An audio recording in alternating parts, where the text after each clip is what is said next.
নির্বাচনের মনোনয়নপত্র যাচাই বাছাইয়ের দিনেই বাতিল করা হয়েছে বিএনপি জামায়াতের হেভিওয়েট নেতাসহ বেশ কয়েকজন স্বতন্ত্র প্রার্থীর মনোনয়ন। বার্ষিক হলফনামায় কারো সম্পদের হিসাবে গড়মিল, কারো আবার ক্রেডিট কার্ডের গোপন ঋণ। সব মিলিয়ে নির্বাচনের আগে নির্বাচনী মাঠ থেকে ছিটকে পড়েছেন এই হেভিওয়েট প্রার্থীরা।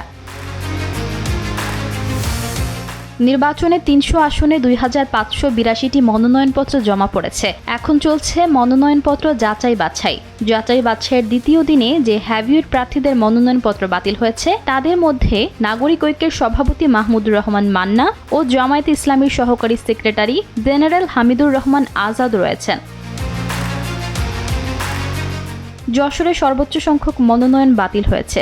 যশোর ২ আসনে ব্যাংক ঋণের কারণে জামায়াতের ডাক্তার মোহাম্মদ মোসলেহ উদ্দিন ফরিদ এবং দলীয় কাগজপত্র না থাকায় বিএনপির ২ নেতার মনোনয়ন বাতিল করা হয়েছে।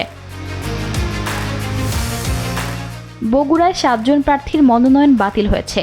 এর মধ্যে বগুড়া ১ আসনের স্বতন্ত্র প্রার্থী শাহজাদি আলম লিপির ১% ভোটের স্বাক্ষরে গোলমাল পাওয়া গেছে। অন্যদিকে গাইবান্ধা ১ আসনে জামায়াত প্রার্থী মাজেদুর রহমান শিক্ষা প্রতিষ্ঠানে চাকরিরত থাকায় তার আবেদন বাতিল হয়। এছাড়াও এই জেলায় জাপা ও ইসলামী আন্দোলনের প্রার্থীদের মনোনয়ন বাতিল হয়েছে।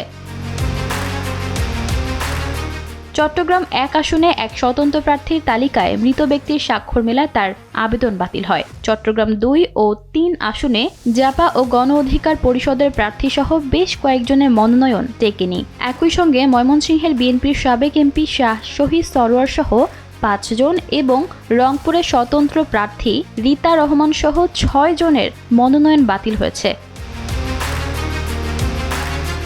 ঈশিতা আক্তার, সময়ের আলো।